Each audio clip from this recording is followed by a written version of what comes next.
Hi everybody, Brian Ballrick with Roland DGA in Irvine, California. Here again, and today we are going to cover a topic about special color plate generation.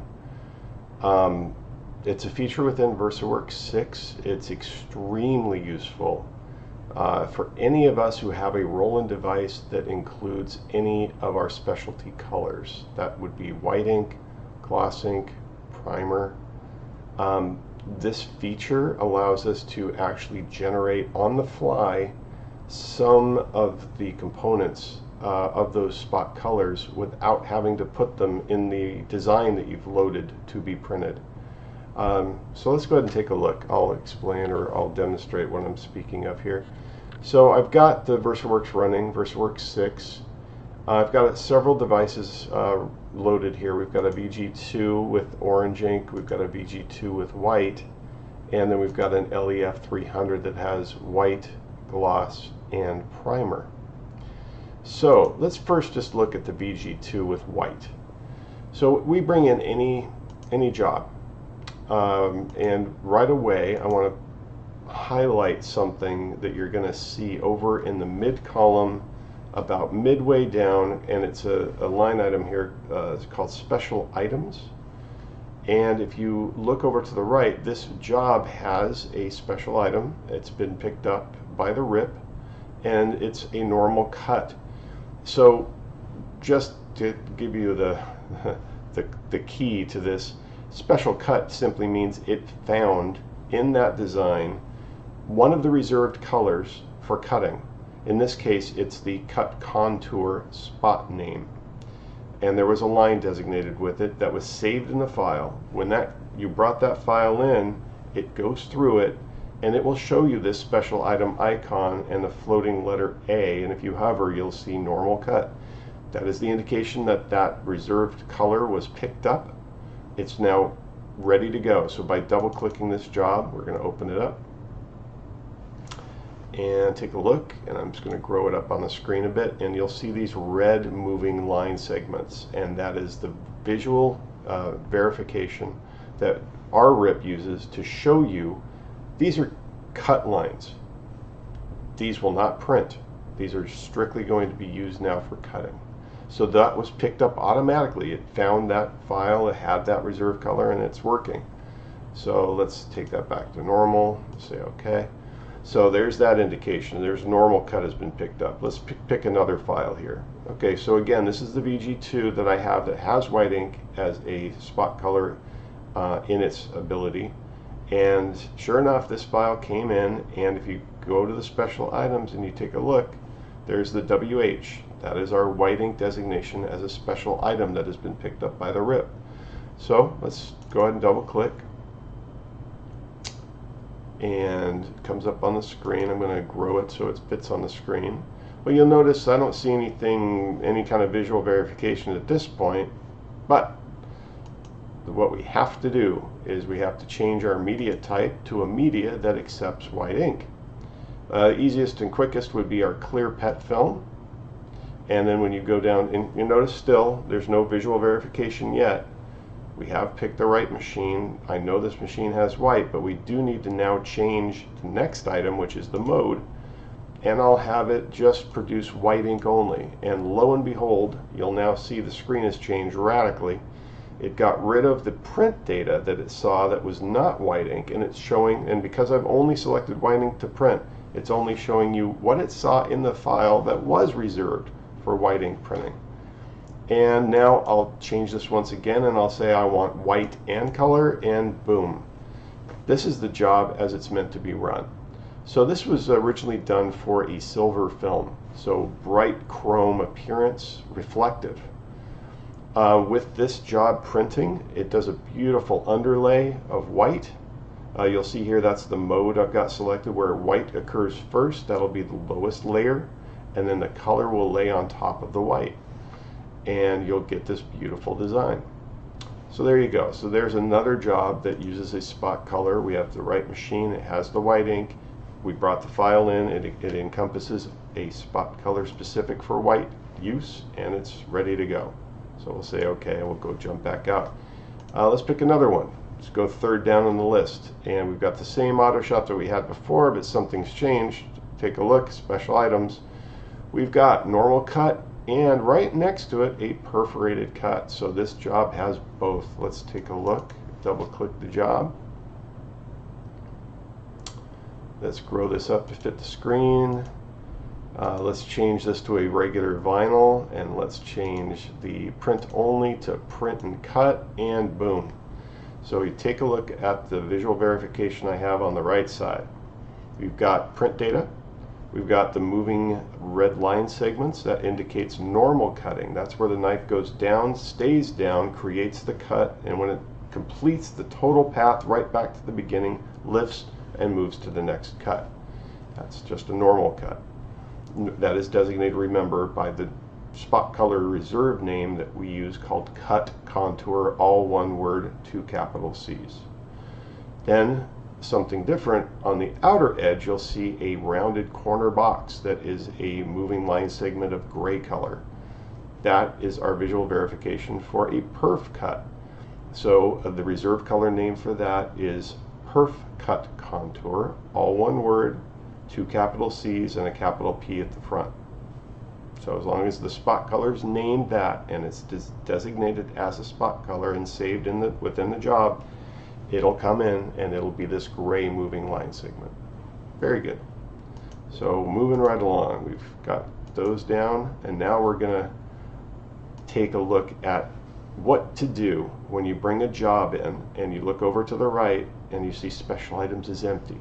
There's no white, there's no other special colors, there's nothing to be done. It's just the CMYK data with no cuts, nothing else. Okay? So we've got this ability in the RIP. So I'm going to double click that job. I'm going to open it up. There it is on the screen. I'm going to go over to the left. Now I'm working with the BG2 with white ink. So let's just say, you know, this has worked great. The client loved everything printing on white vinyl. They really, that was the job originally, but now they've called you up and said, hey, is there any way that you could create this on a clear vinyl for us? Okay, well, the only issue there is we need some opacity to that color on a clear so that it's not see-through color. We need to block it up, and the best way to do that is to put a white behind it. So taking a look here, I'm going to change this to a clear film. Still have it set up as CMYK, but now I'm going to say white in CMYK. But note, the RIP hasn't automatically generated anything. As a matter of fact, there's still no white because I don't see any visual verification. This is where we get to invoke this ability. So let's take a look in the left column. Let's go all the way down and hover, and you'll see this should show up again. There it is, special color. So click on special color. Right at the top you'll see generate special color plate. Now since, if you look back up to that other quality settings dialog, you'll see that I have it already set as white in CMYK. So when I've done that and I go to the special color plate generation next and turn it on, it automatically knows. It's like, oh, he wanted white. So sure enough, white's been turned on, and you'll see these hash marks showing up that are mixed with the color. Well, that's the white.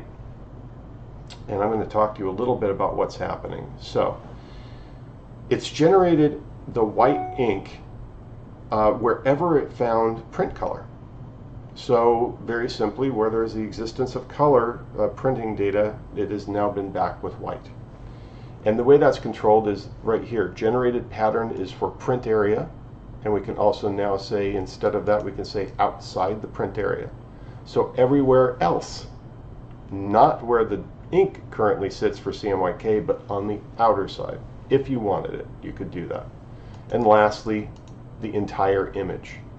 This is very useful because I want to highlight something real quick. Since this job has some text elements that are designated as pure white, the RIP will not recognize those as an area to fill with white ink. Makes sense. It assumes if those are already white, why would you print white? So just so you know, The only way that we can fill all of it, including the white zone, is to say entire image. And notice now that the red hash goes all the way through, including everything that was designated pure white.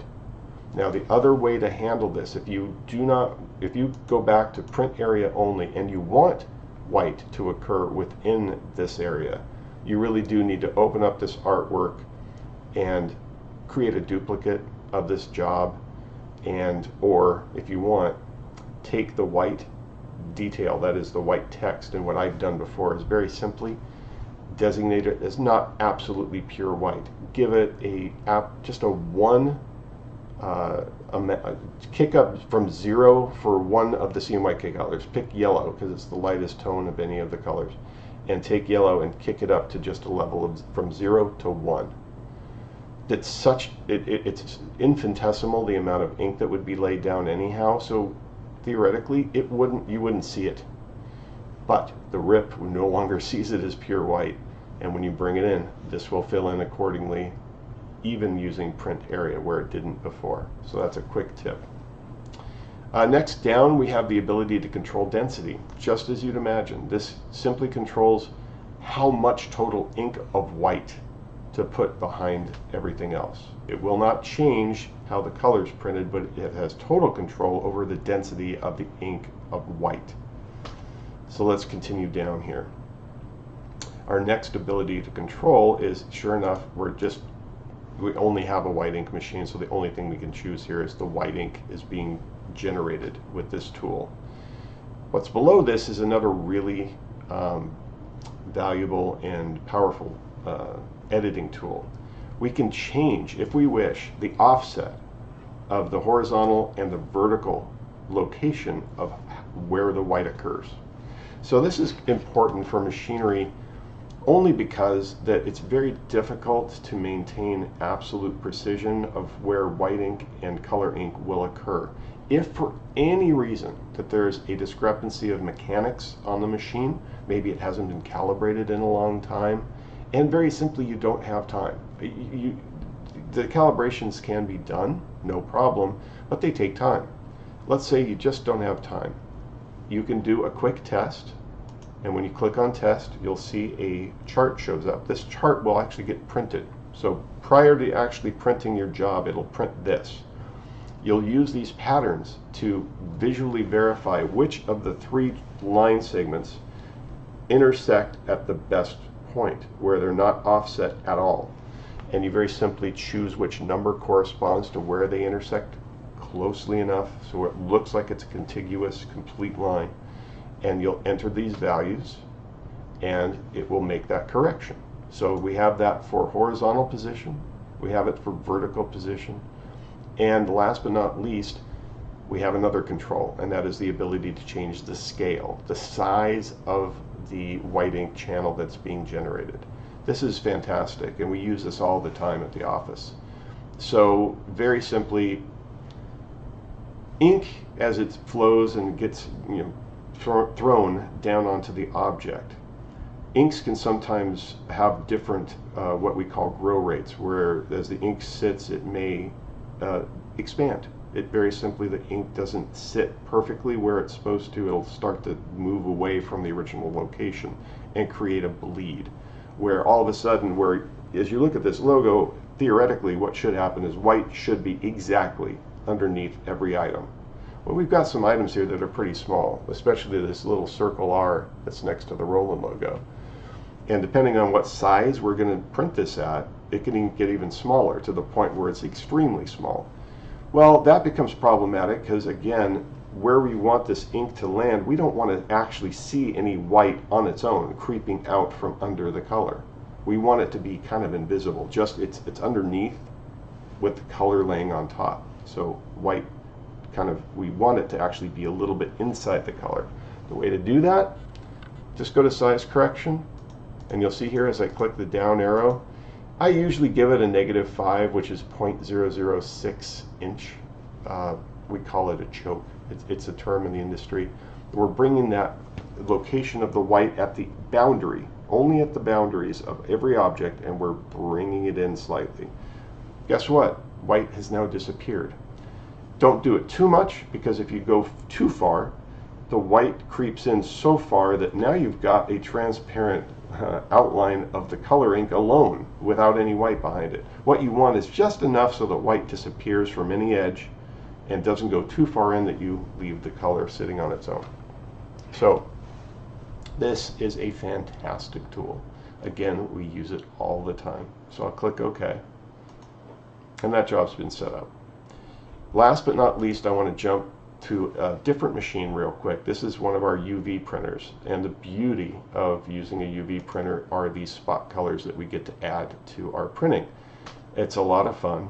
I'll never forget when we first had the UV series join our lineup and how exciting it was to have gloss, which is just a clear ink that we can use to spray down and create underlayment of a texture, let's say, and we can then build it on top of each other, keep laying the same ink over the same location, and actually create a doming effect that gives you this beautiful clear dome of gloss appearance that sits right over your ink and only where you want it. So a very powerful combination of inks that we have with this UV line.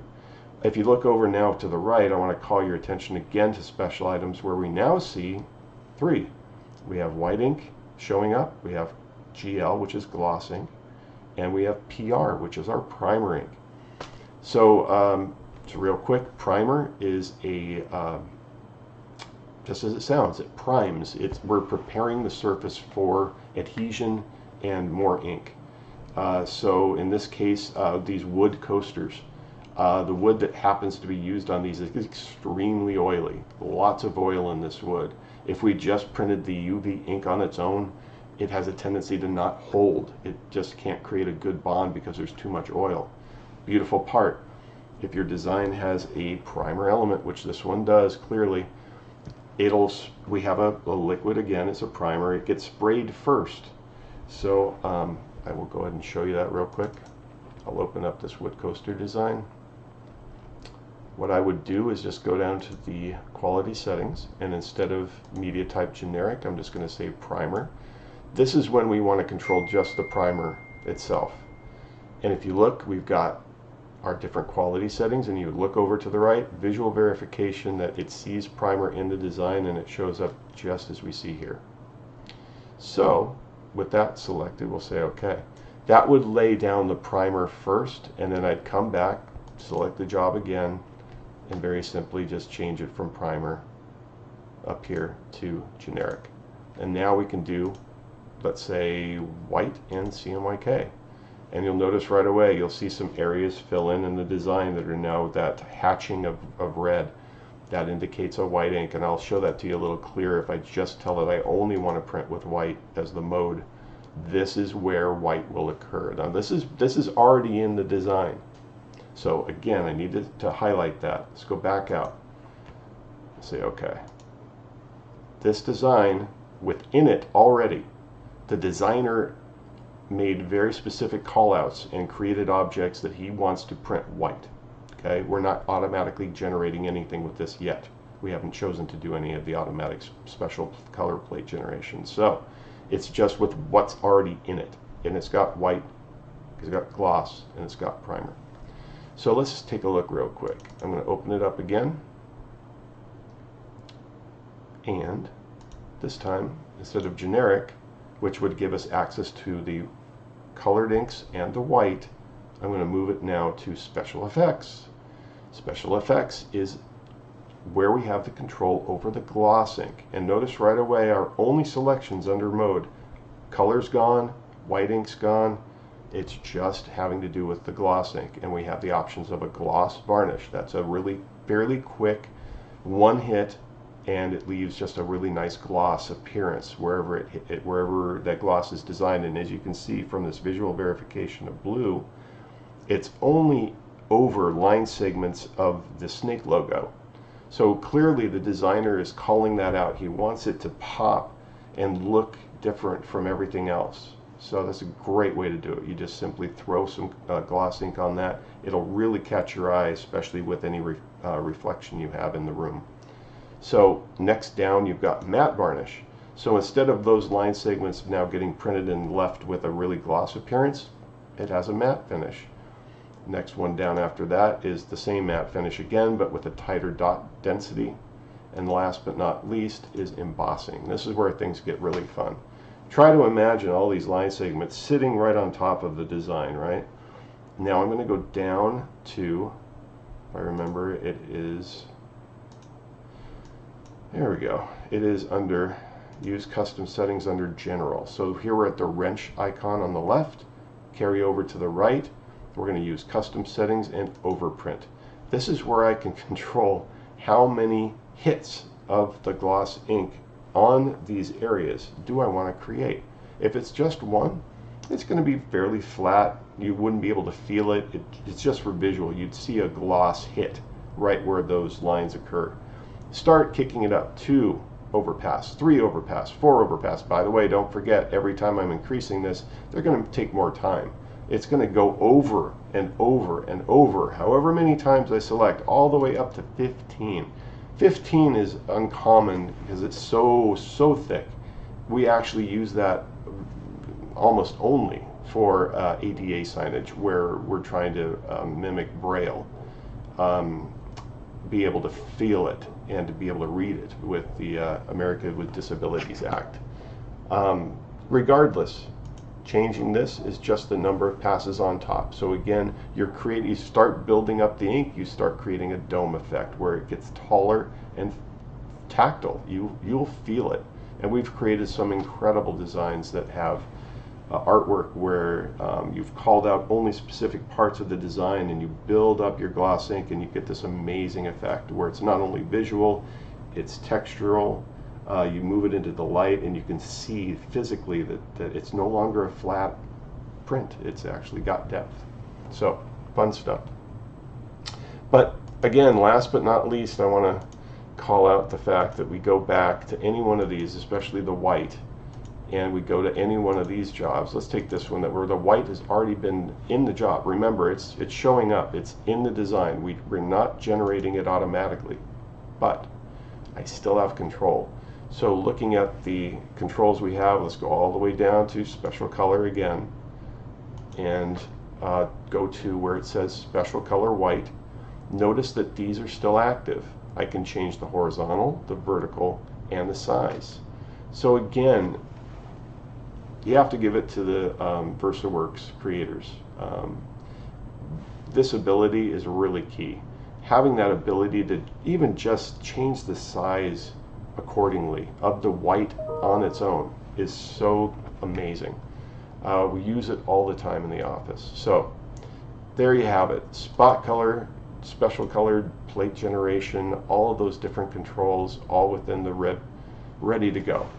I hope you've enjoyed this video and look forward to seeing you in the next one. Thank you.